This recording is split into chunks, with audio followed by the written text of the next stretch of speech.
Good morning પ્રિય વિદ્યાર્થીઓ, ગયા લેક્ચરમાં આપણે 5મું ચેપ્ટર 11 સાયન્સમાં પૂરું કર્યું હતું. આજે ચેપ્ટર નંબર 6 આપણે શરૂ કરી રહ્યા છીએ. કાર્ય, ઉર્જા અને પાવર. કાર્ય પણ અદિશ રાશિ છે, ઉર્જા પણ અદિશ રાશિ છે, પાવર પણ અદિશ રાશિ છે. તો કાર્ય, ઉર્જા અને પાવર આ ત્રણ રાશિઓ વિશેનો આપણે અભ્યાસ કરીશું. પરંતુ એની પહેલાં આપણે સૌથી પહેલા સદિશોનો ગુણાકાર કઈ કઈ રીતે થાય છે તે સમજાવો. તો સદિશોનો ગુણાકાર બે રીતે થાય છે. એકને કહેવાય છે અદિશ ગુણાકાર, જેનું બીજું નામ ડોટ ગુણાકાર, અને બીજો છે સદિશ ગુણાકાર, જેને તમે ક્રોસ ગુણાકાર પણ કહી શકો છો. ક્રોસ ગુણાકાર. તો સદિશોના ગુણાકારના બે પ્રકાર છે. અદિશ ગુણાકાર, જેનું બીજું નામ ડોટ ગુણાકાર, બીજું સદિશ ગુણાકાર, અને એનું બીજું નામ ક્રોસ ગુણાકાર. સૌ પ્રથમ આપણે અદિશ ગુણાકારની ચર્ચા કરીએ. તો બોલો, બે સદિશોનો ગુણાકાર એવી રીતે કરવામાં આવે કે જેથી મળતું પરિણામ અદિશ હોય તો તેવા ગુણાકારને અદિશ ગુણાકાર કહે છે. દાખલા તરીકે બળ એ સદિશ રાશિ છે, સ્થાનાંતર એ સદિશ રાશિ છે, પરંતુ બંનેનો ગુણાકાર કરવા મળતું કાર્ય એ અદિશ રાશિ છે. તો બોલો, બળ એ સદિશ રાશિ છે, સ્થાનાંતર એ સદિશ રાશિ છે, પણ બંને સદિશોનો ગુણાકાર કરવાથી મળતી રાશિ કાર્ય એ અદિશ છે. તો આવા ગુણાકારને અદિશ ગુણાકાર કહે છે. આ મેં એક્સ્ટ્રા પેમ્પલેટમાં નથી, પણ આ મેં એક્સ્ટ્રા ઉદાહરણ આપ્યું છે. તો બોલો, જો બે સદિશોનો ગુણાકાર કરતા તેનું પરિણામ અદિશ રાશિ હોય તો તેવા અદિશ રાશિ મળે તો તેવા ગુણાકારને અદિશ ગુણાકાર કહે છે. તો ફરીવાર, જો બે સદિશોનો ગુણાકાર કરતા તેનું પરિણામ અદિશ રાશિ હોય તો તેવા ગુણાકારને અદિશ ગુણાકાર કહે છે. તેને બે સદિશોની વચ્ચે ડોટ ચિહ્ન મૂકીને દર્શાવાય છે. આથી આનું બીજું નામ ડોટ ગુણાકાર પણ કહેવાય છે. ધારો કે કોઈ એક સદિશ એ સદિશ છે અને બીજો કોઈ સદિશ બી સદિશ છે અને વચ્ચેનો ખૂણો થીટા છે. તો અહીં એ સદિશ અને બી સદિશોનો અદિશ ગુણાકાર એક નીચેના સૂત્ર વડે રજૂ થાય છે. એનું સૂત્ર આ રીતે છે: એ સદિશ ડોટ બી સદિશ બરાબર માનાંકમાં એ સદિશ માનાંકમાં બી સદિશ કોસ થીટા. તો સૂત્ર બધાએ ખાસ યાદ રાખવું. જો તમને બધાને ખબર છે સદિશનું મૂલ્ય બે રીતે રખાય. જો માનાંક કરવું હોય તો તીર રાખવાનું, અને માનાંક ના લખવું હોય તો તીર કાઢી નાખવાનું. એટલે એ બી કોસ થીટા, જ્યાં એ અને બી એ અનુક્રમે માનાંકમાં એ સદિશ અને માનાંકમાં બી સદિશના મૂલ્યો છે. જ્યારે થીટા એ સદિશ અને બી સદિશ વચ્ચેનો ખૂણો છે. બરાબર યાદ રાખજો કે જો એ સદિશ અને બી સદિશ વચ્ચેનો ખૂણો થીટા હોય તો એ સદિશ અને બી સદિશનો અદિશ ગુણાકાર એટલે કે ડોટ ગુણાકાર એક સૂત્ર વડે રજૂ થાય છે. સૂત્ર આ રીતનું છે: એ સદિશ ડોટ બી સદિશ બરાબર માનાંકમાં એ સદિશ માનાંકમાં બી સદિશ કોસ થીટા, અથવા એ બી કોસ થીટા લખાય. જ્યાં એ અને બી એ અનુક્રમે માનાંકમાં એ સદિશ અને માનાંકમાં બી સદિશના મૂલ્યો છે, અને થીટા એ સદિશ અને બી સદિશ વચ્ચેનો ખૂણો છે. ચલો, આવી જ રીતે આપણે આગળ વધીએ. તો બીજું છે સદિશ ગુણાકાર. એનું બીજું નામ છે ક્રોસ્ડ ગુણાકાર. તો આના ઉદાહરણમાં હું તમને આપું: આર સદિશ ક્રોસ એફ સદિશ બરાબર ટોર્ક ટાઉ સદિશ. તો યાદ રાખો, આર સદિશ એટલે સ્થાન સદિશ, એફ સદિશ એટલે બળ, અને આ ટોર્ક. તો બોલો, સ્થાન સદિશ પણ સદિશ રાશિ છે, બળ પણ સદિશ રાશિ છે, અને ટોર્ક આપણે આવશે ચેપ્ટર નંબર 7માં ભણવાનું, આની પછીના ચેપ્ટરમાં. તો બોલો, બે સદિશોનો ગુણાકાર કરતા તેનું પરિણામ પણ સદિશ રાશિ મળે તો તેવા ગુણાકારને બે સદિશોનો સદિશ ગુણાકાર કહે છે. જો બે સદિશોનો ગુણાકાર કરતા તેનું પરિણામ પણ સદિશ રાશિ મળે તો તેવા ગુણાકારને બે સદિશોનો સદિશ ગુણાકાર કહે છે. બે સદિશોનો વચ્ચે ક્રોસનું ચિહ્ન હોવાથી આ ગુણાકારને ક્રોસ્ડ ગુણાકાર કહે છે. બોલો, બે સદિશોની વચ્ચે ક્રોસ એટલે કે ચોકડીનું ચિહ્ન આવતું હોવાથી આ ગુણાકારને ક્રોસ્ડ ગુણાકાર પણ કહે છે.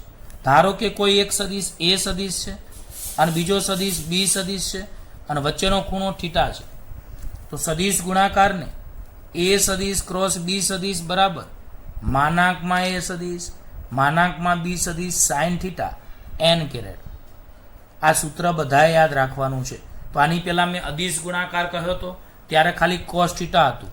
બીજી એક વાત તમને ખબર છે, માનાંકમાં એ સદિશ ના લખવું હોય તો એ લખાય, માનાંકમાં બી સદિશ ના લખવું હોય તો બી લખાય, sine theta into n caret. તો આને કહેવાય સદિશ, આને કહેવાય સદિશનું મૂલ્ય અને આને કહેવાય એકમ સદિશ.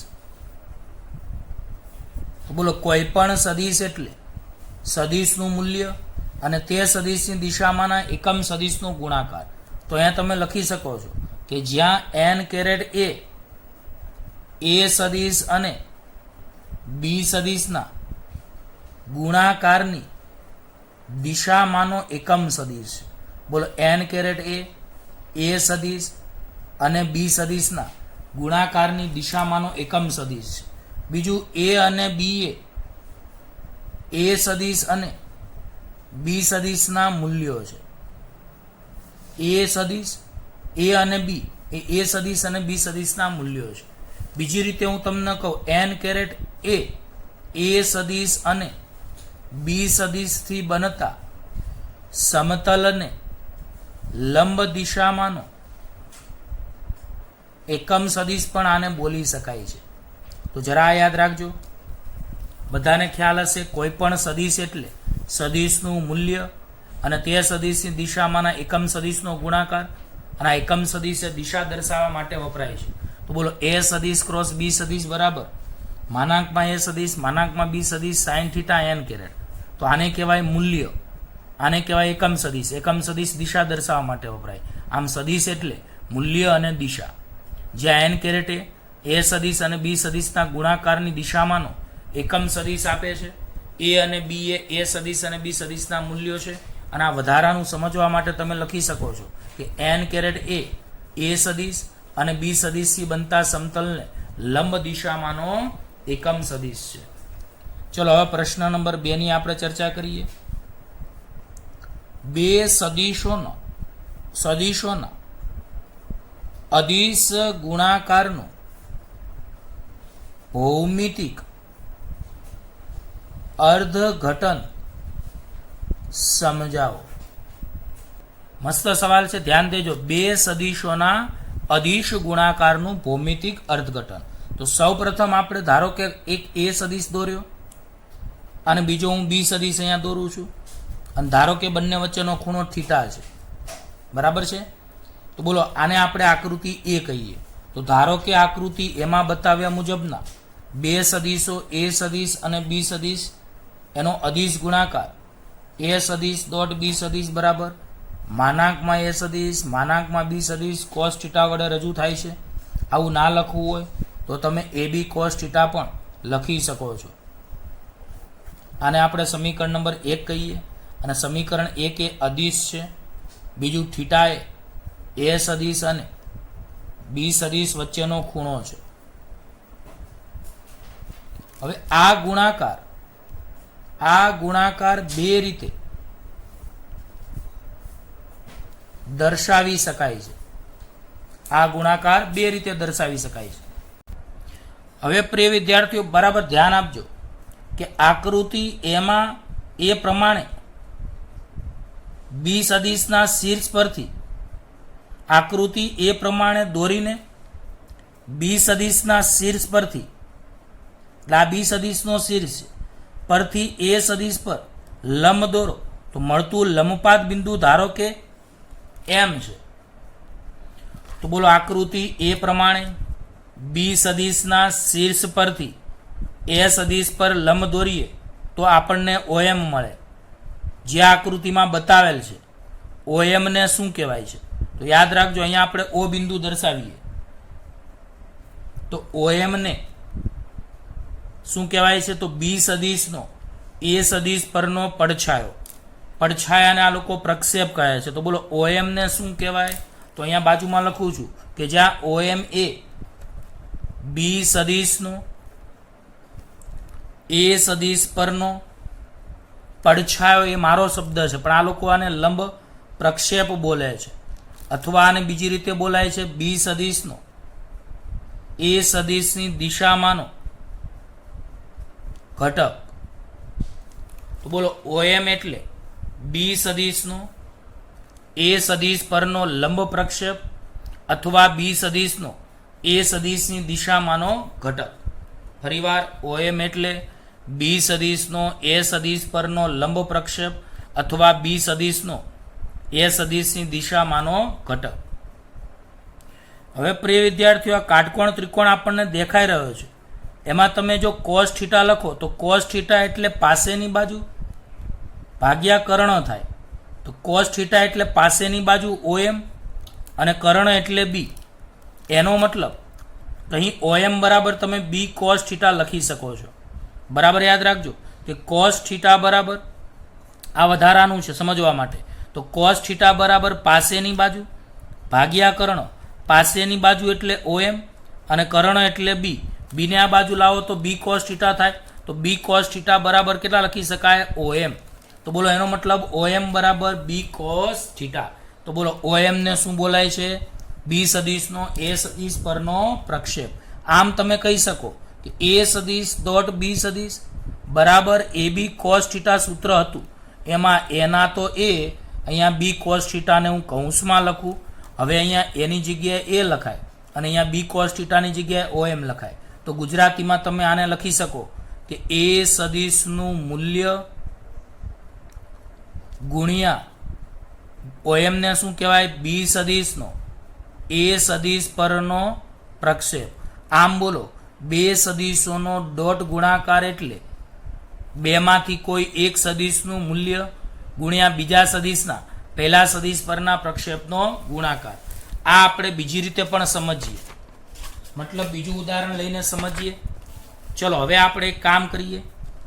રીત નંબર 2. દાખલા તરીકે આ એ સદિશ હતો અને આ બી સદિશ હતો. વચ્ચેનો ખૂણો થીટા હતો, આ બિંદુ O હતું. હવે એ સદિશમાંથી આપણે બી સદિશ પર લંબ દોરીએ અને ધારો કે મળતું લંબપાદ બિંદુ N છે. તો બોલો એ સદિશના શીર્ષમાંથી બી સદિશમાં આપણે લંબ દોરીએ. તો બોલો આકૃતિ અહીંયા તમે એને એ પ્રમાણે દોરીને એવું કહી શકો કે આકૃતિ એ પ્રમાણે દોરીને હવે એ સદિશના શીર્ષ પરથી બી સદિશ પર લંબ દોરીએ તો આપણને ON મળે, જે આકૃતિ સીમા બતાવેલ છે. આ ON ને તમે શું કહી શકો છો? તો બધાને ખબર પડે. બોલો ON ને શું કહેવાય? તો એ સદિશનો બી સદિશ પરનો પડછાયો એટલે કે લંબ પ્રક્ષેપ, અથવા આનું બીજું નામ એ સદિશનો બી સદિશની દિશામાંનો ઘટક. તો બોલો ON એટલે એ સદિશનો બી સદિશ પરનો લંબ પ્રક્ષેપ અથવા એ સદિશનો બી સદિશની દિશામાંનો ઘટક. હવે આપણે આકૃતિ પરથી ચલો આમાં પણ આપણે cos થીટા સમજીએ. તો cos theta is equal to પાસેની બાજુ ભાગ્યા કાટખૂણાની સામેની બાજુ કર્ણ થાય. તો બોલો cos થીટા બરાબર પાસેની બાજુ ON અને ભાગ્યા કર્ણ A. તો બોલો cos થીટા બરાબર પાસેની બાજુ ભાગ્યા કર્ણ એટલે ON અપોન A. એને આ બાજુ લાવો તો A cos theta is equal to ON તમે લખી શકો. હા કે ના? તો બોલો આના બરાબર તમે શું લખી શકો છો? તો આના બરાબર A cos થીટા લખી શકો છો. તો ON બરાબર A cos થીટા આવશે, કારણ કે A cos થીટા બરાબર ON મળ્યા. હવે આપણે A સદિશ ડોટ બી સદિશ બરાબર એ બી કોસ થીટા સૂત્ર હતું. આને હું ગોઠવણી કરું તો બી આગળ લખું અને એ પાછળ લખું એટલે બી એ કોસ થીટા. હવે બીની જગ્યાએ બી પણ એ કોસ થીટાની જગ્યાએ શું લખાય? ON. હવે આનું ગુજરાતી અર્થઘટન કરો તો આને કહેવાય બી સદિશનું મૂલ્ય અને આને કહેવાય એ સદિશનો બી સદિશ પરનો પ્રક્ષેપ. તો અહીંયા આપણે આની આગળ આપણે શું મેળવ્યું હતું? તો એ સદિશ ડોટ બી સદિશ બરાબર આની આગળ આપણે શું મેળવ્યું હતું? એ સદિશનું મૂલ્ય ગુણ્યા બી સદિશનો એ સદિશ પરનો પ્રક્ષેપ. અને બોલો અહીંયા આપણને શું મળ્યું? તો એ સદિશ ડોટ બી સદિશ બરાબર બી સદિશનું મૂલ્ય ગુણ્યા એ સદિશનો બી સદિશ પરનો પ્રક્ષેપ. આમ બે સદિશનો અદિશ ગુણાકાર એટલે પહેલા સદિશનું મૂલ્ય ગુણ્યા બીજા સદિશનો પહેલા સદિશના દિશામાંનો ઘટકનો ગુણાકાર. પ્રક્ષેપ ન કહેવો હોય તો ઘટક પણ કહી શકાય. તો બે સદિશનો અદિશ ગુણાકાર એટલે કોઈ પણ એક સદિશનું મૂલ્ય જેને તમે પહેલા સદિશનું મૂલ્ય કહી શકો છો ગુણ્યા અને બીજા સદિશના પહેલા સદિશની દિશામાંના ઘટકનો ગુણાકાર. બરાબર. તો બોલો કોઈ પણ બે સદિશોનો અદિશ ગુણાકાર એટલે બેમાંથી કોઈ પણ એક સદિશનું મૂલ્ય એટલે કે પહેલા સદિશનું મૂલ્ય ગુણ્યા બીજા સદિશના પહેલા સદિશ પરના પ્રક્ષેપ અથવા ઘટકનો ગુણાકાર. તો બહુ આસાનીથી તમને આવડી જાય એવા સવાલ છે. હવે પ્રશ્ન નંબર 3, બતાવો કે બે સદિશોનો અદિશ ગુણાકાર ક્રમનો નિયમ પાળે છે. બે સદિશનો અદિશ ગુણાકાર એ ક્રમનો નિયમ પાળે છે. તો એક વાત તમે સમજી લો કે એક એ સદિશ છે, બીજો બી સદિશ છે. એક એ સદિશ છે, બીજો બી સદિશ છે. ધારો કે તેમની વચ્ચેનો ખૂણો થીટા છે. તો અદિશ ગુણાકાર એ સદિશ ડોટ બી સદિશ બરાબર તમે એ બી કોસ થીટા લખી શકો છો. આવું ના લખવું હોય તો બી એ કોસ થીટા લખી શકો છો. એટલે કે બી સદિશ ડોટ એ સદિશ લખી શકો છો. આમ કહી શકાય કે એ સદિશ ડોટ બી સદિશ બરાબર બી સદિશ ડોટ એ સદિશ. આમ બે સદિશોનો અદિશ ગુણાકાર ને ક્રમ બદલવા છતાં તેનું પરિણામ બદલાતું નથી એટલે કે મૂલ્ય બદલાતું નથી. આમ અદિશ ગુણાકાર ક્રમના નિયમનું પાલન કરે છે. ખબર પડી? તો બોલો એ સદિશ ડોટ બી સદિશ બરાબર એ બી કોસ થીટા લખી શકાય. આવું ના લખવું હોય તો બી એ કોસ થીટા લખી શકાય. એટલે કે બી સદિશ ડોટ એ સદિશ. આમ એ સદિશ ડોટ બી સદિશ બરાબર બી સદિશ ડોટ એ સદિશ. આમ અદિશ ગુણાકાર એ ક્રમના નિયમનું શું કરે છે? પાલન કરે છે. ત્યાર પછી આપણે આગળ વધીએ પ્રિય વિદ્યાર્થીઓ. બહુ સરસ મજાના આ પાઠમાં સવાલો છે. થિયરી નંબર 4, બે સદિશોના અદિશ ગુણાકાર માટે વિભાજનના નિયમનું પાલન કરે છે એમ સાબિત કરો. તો બોલો બે સદિશોના અદિશ ગુણાકાર માટે વિભાજનના નિયમનું પાલન કરે છે તેમ બતાવો. બોલો બે સદિશોનો અદિશ ગુણાકાર છે એ વિભાજનના નિયમનું પાલન કરે છે તેમ સમજાવો. તો પહેલા તો વિભાજનનો નિયમ શું છે એ આપણે સમજીએ. તો એ સદિશ ડોટ બી સદિશ વત્તા સી સદિશ હોય તો એ સદિશ ડોટ બી સદિશ વત્તા એ સદિશ ડોટ સી સદિશ લખી શકાય. આની આપણે હવે સાબિતી કરવાની છે. તો બોલો એ સદિશ ડોટ બી સદિશ વત્તા સી સદિશ બરાબર એ સદિશ ડોટ બી સદિશ વત્તા એ સદિશ ડોટ સી સદિશ. તો સૌ પ્રથમ આપણે આકૃતિને બરાબર સમજી લઈએ તો તમને આ સવાલ આખો આવડે. ચલો આપણે એક સદિશ ઓપી સદિશ તો એ બાજુમાં હું લખતો જાઉં છું. ધારો કે ઓપી સદિશ બરાબર એ સદિશ. ત્યાર પછી ઓક્યુ સદિશ બરાબર બી સદિશ અને QR સદિશ બરાબર C સદિશ. તો બોલો OP સદિશ બરાબર A સદિશ, OQ સદિશ બરાબર B સદિશ અને QR સદિશ બરાબર C સદિશ. બરાબર છે. હવે અહીંયા હું એક લંબ દોરું છું, અહીંયા એક હું લંબ દોરું છું. આ રીતે એક આપણને અહીંયા મધ્યસ્થ સ્થિતિ મળશે. બધાને ખબર છે સમાંતર બાજુ ચતુષ્કોણની રીતને આધારે તમે આને એકનું પૂછ, બી સદિશનું પૂછ અને સી સદિશનું શીર્ષ, તો એને જોડતો સદિશ બી સદિશ વત્તા સી સદિશ કહી શકાય. હવે એક વાત સમજી લો, અહીંયા એક લંબપાત બિંદુ OM છે, અહીંયા એક લંબપાત બિંદુ N છે. તો તમે અહીંયા સમજો OM ને તમે શું કહેશો? ચલો બધાને આવડશે. બોલા OM ને તમે શું કહેશો? તો બી સદિશનો A સદિશ પરનો પ્રક્ષેપ. એ બાજુમાં હું લખતો જાઉં છું. બોલો OM ને તમે શું કહેશો? બી સદિશનો A સદિશ પરનો પડછાયો એટલે કે પ્રક્ષેપ. ચલો MN ને શું કહેશો? તો MN ને તમે કહેશો C સદિશનો A સદિશ પરનો C સદિશનો A સદિશ પરનો પ્રક્ષેપ. પણ માનો આખા ON ને શું કહેશો? તો બોલો આખા ON ને શું કહેવાય? ચલો તમે જ કહો આખા ON ને શું કહેવાય? તો બી સદિશ વત્તા સી સદિશનો બી સદિશ વત્તા સી સદિશનો A સદિશ પરનો પ્રક્ષેપ. એટલે આ તમે જાતે સમજી શકો છો, અલગથી લખવાની જરૂર નથી. તો ફરીવાર બોલું છું, OM એટલે શું? તો બી સદિશનો A સદિશ પરનો પ્રક્ષેપ. આ જ રીતે MN એટલે સી સદિશનો A સદિશ પરનો પ્રક્ષેપ. આ જ રીતે બોલો ON એટલે બી સદિશ વત્તા સી સદિશનો A સદિશ પરનો પ્રક્ષેપ. ફરીવાર બોલું છું, OM એટલે બી સદિશનો A સદિશ પરનો પ્રક્ષેપ, MN એટલે સી સદિશનો A સદિશ પરનો પ્રક્ષેપ અને ON એટલે બી સદિશ વત્તા સી સદિશનો A સદિશ પરનો પ્રક્ષેપ. હવે આપણી પાસે A સદિશ ડોટ બી સદિશ વત્તા સી સદિશ છે. આનું કે ગુજરાતી અર્થઘટન લખી શકું. તો હમણાં મેં તમને શીખવાડ્યું કે બે સદિશોનો અદિશ ગુણાકાર એટલે કોઈ એક સદિશનું મૂલ્ય ગુણ્યા બીજા સદિશના પહેલા સદિશ પરના પ્રક્ષેપનો ગુણાકાર.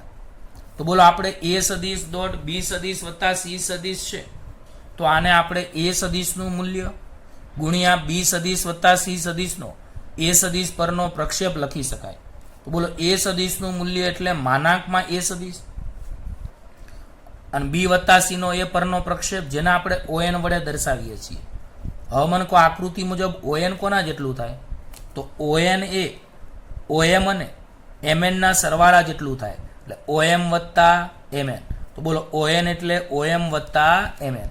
હવે આપણે માનાંકમાં એને અંદર ગુણીએ, તો માનાંકમાં A OM વત્તા માનાંકમાં A MN. હવે આને ગુજરાતીમાં તમે શું લખી શકો? બોલા કોના બરાબર આવે છે? A સદિશ ડોટ બી સદિશ વત્તા સી સદિશ. તો આને તમે લખી શકો છો ગુજરાતીમાં A સદિશનું મૂલ્ય અને OM ને કહેવાય. તો મેં હમણાં શીખવાડ્યું OM એટલે કોણ? બોલો OM એટલે બી સદિશનો A સદિશ પરનો પ્રક્ષેપ. તો બી સદિશનો A સદિશ પરનો પ્રક્ષેપ. આ જ રીતે માનાંકમાં A સદિશ એટલે આને કહેવાય A સદિશનું મૂલ્ય અને MN એટલે સી સદિશનો A સદિશ પરનો પ્રક્ષેપ. તો એનો મતલબ અહીંયા તમે A સદિશ ડોટ બી સદિશ લખી શકો અને અહીંયા A સદિશ ડોટ સી સદિશ લખી શકો. આમ અહીં આ રીતે આ વિભાજનના નિયમની તમે અદિશ ગુણાકાર માટે, તો અદિશ ગુણાકાર, કયો ગુણાકાર? અદિશ ગુણાકાર વિભાજનના નિયમનું પાલન કરે છે. બોલો અદિશ ગુણાકાર એ વિભાજનના નિયમનું પાલન કરે છે. બોલો આવડે કે ના આવડે?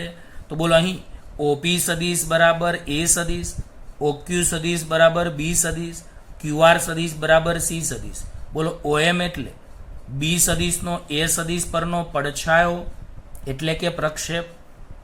આ જ રીતે MN એટલે C સદિશનો A સદિશ પરનો પ્રક્ષેપ અને ON એટલે બી સદિશ વત્તા સી સદિશનો એ સદિશ પરનો પ્રક્ષેપ. હવે આપણે એ સદિશ ડોટ બી સદિશ વત્તા સી સદિશ બરાબર કોઈ એક સદિશનું મૂલ્ય ગુણ્યા બીજા સદિશનો પહેલા સદિશ પરનો પ્રક્ષેપનો ગુણાકાર, જે આપણે આગળ તારું એમ લખી શકીએ. હવે એ સદિશનું મૂલ્ય એટલે માનાંકમાં એ સદિશ અને બી વત્તા સીનો એ પરનો પ્રક્ષેપ, જેને આપણે ON કીધેલું છે એટલે મેં અહીંયા ON લખ્યો. હવે આકૃતિ મુજબ ON એટલે OM અને MN નો સરવાળો. તો બોલો ON એટલે OM વત્તા MN. તો માનાંકમાં એને અંદર ગુણો તો માનાંકમાં એ સદિશ OM વત્તા માનાંકમાં એ સદિશ MN. તો આને કહેવાય એ સદિશનું મૂલ્ય ગુણ્યા બી સદિશનો એ સદિશ પરનો પ્રક્ષેપ વત્તા આને કહેવાય એ સદિશનું મૂલ્ય ગુણ્યા સી સદિશનો એ સદિશ પરનો પ્રક્ષેપ. એટલે આને એ સદિશ ડોટ બી સદિશ વત્તા એ સદિશ ડોટ સી સદિશ લખી શકાય. આમાં અદિશ ગુણાકાર એ વિભાજનના નિયમનું શું કરે છે? પાલન કરે છે. હવે પ્રિય વિદ્યાર્થીઓ, પાંચમું પેજ, પાંચમો સવાલ. સદિશનું મૂલ્ય તેના પોતાની સાથેના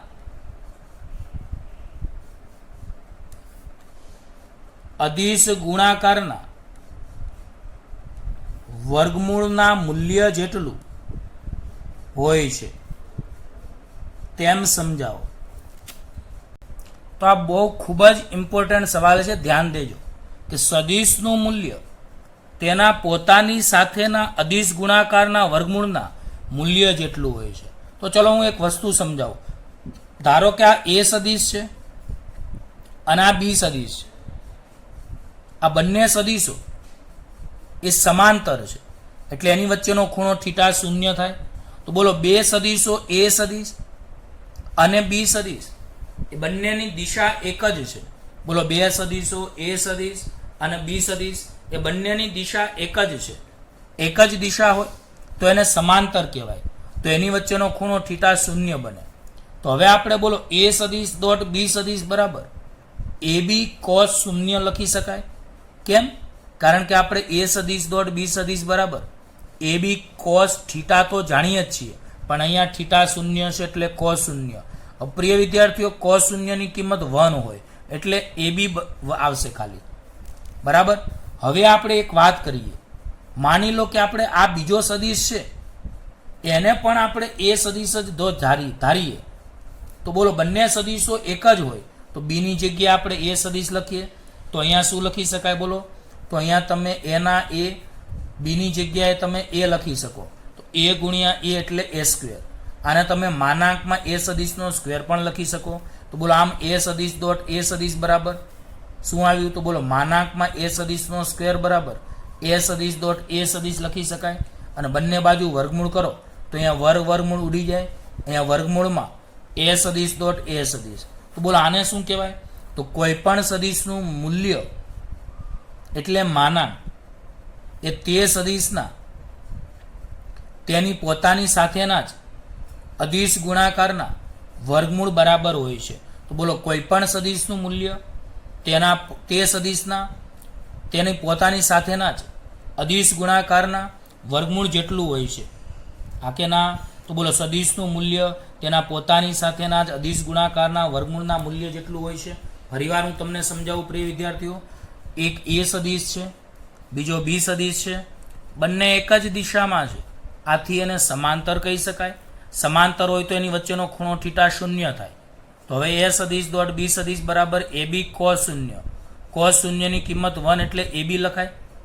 હવે આપણે બીની જગ્યાએ પણ એ સદિશ ધારીએ એટલે બી બરાબર એ લેતા તો હું બી એની સદિશની જગ્યાએ એ સદિશ, બી સદિશની જગ્યાએ એ સદિશ, એની જગ્યાએ એ, બીની જગ્યાએ એ એટલે એ સ્ક્વેર. એટલે માનાંકમાં એ સદિશનો સ્ક્વેર.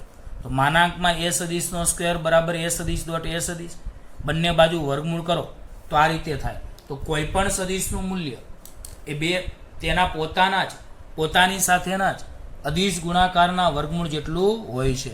અને એક નાનો પ્રશ્ન નંબર 6 પ્રિય વિદ્યાર્થીઓ, કે જો બે સદિશો પરસ્પર લંબ હોય તો તેમનો અદિશ ગુણાકાર મેળવો. તો ધારો કે એક એ સદિશ છે અને બીજો બી સદિશ છે, તો એ સદિશ અને બી સદિશ પરસ્પર લંબ છે. તો એ સદિશ લંબ બી સદિશ હોય તો બોલો બંનેની વચ્ચેનો ખૂણો થીટા કેટલો થાય? 90. 90 ડિગ્રીને તમે રેડિયનમાં π/2 સ્વરૂપમાં લખો છો. હવે બધાને ખબર પડે કે એ સદિશ ડોટ બી સદિશ બરાબર એ બી કોસ થીટા સૂત્ર છે, પણ આ થીટા 90 છે, પણ કોસ 90 ની કિંમત 0. તો પ્રિય વિદ્યાર્થીઓ, પેમ્પલેટમાં આ એ બી 0 છપાણું નથી, છાપી દેજો. એટલે અહીંયા બે સદિશોનો અદિશ ગુણાકાર 0 આવે છે. તો યાદ રાખજો કે બે સદિશો પરસ્પર લંબ હોવા માટેની એક આ આવશ્યક શરત છે.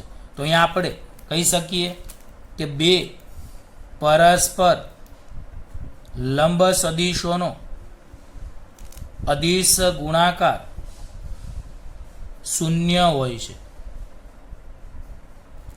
જે શૂન્યતર એટલે શૂન્ય સિવાયના સદિશો, જે શૂન્યતર બે સદિશો પરસ્પર લંબ હોવાની આવશ્યક શરત છે. આનો મતલબ શું? કે જો બે સદિશો પરસ્પર લંબ હોય તો એનો અદિશ ગુણાકાર 0 જ હોય. આને કહેવાય છે કે શૂન્યતર એટલે શૂન્ય સિવાયના બે સદિશો પરસ્પર લંબ હોવાની આવશ્યક શરત. એટલે તમને કોઈ પૂછે કે બે સદિશો લંબ છે, એવું ક્યારે કહી શકાય? તો બોલો, જો બે સદિશો પરસ્પર લંબ હોય તો તેનો અદિશ ગુણાકાર 0 હોય છે. તો બોલો, જો બે સદિશો પરસ્પર લંબ હોય તો એનો અદિશ ગુણાકાર 0 હોય છે. તો આથી કહી શકાય કે શૂન્યતર બે સદિશો પરસ્પર લંબ હોવાની આવશ્યક શરત. શૂન્યતર એટલે શૂન્ય સિવાયના. તો શૂન્યતર બે સદિશો પરસ્પર લંબ હોવાની આવશ્યક શરત કે બે પરસ્પર લંબ સદિશોનો અદિશ ગુણાકાર 0 હોય છે. તો પ્રિય વિદ્યાર્થીઓ, આ લેક્ચરમાં આપણે નાની અને ખૂબ જ સરળ મજાની 1 થી 6 થિયરીઓ ભણ્યા. અને આ તમે ફરીવાર આખો વિડીયો જોજો અને પાક્કી મોઢે કરી નાખજો. બાકીનો હવે આપણે આની પછીના લેક્ચરમાં ભણીએ. ઓકે, ધન્યવાદ.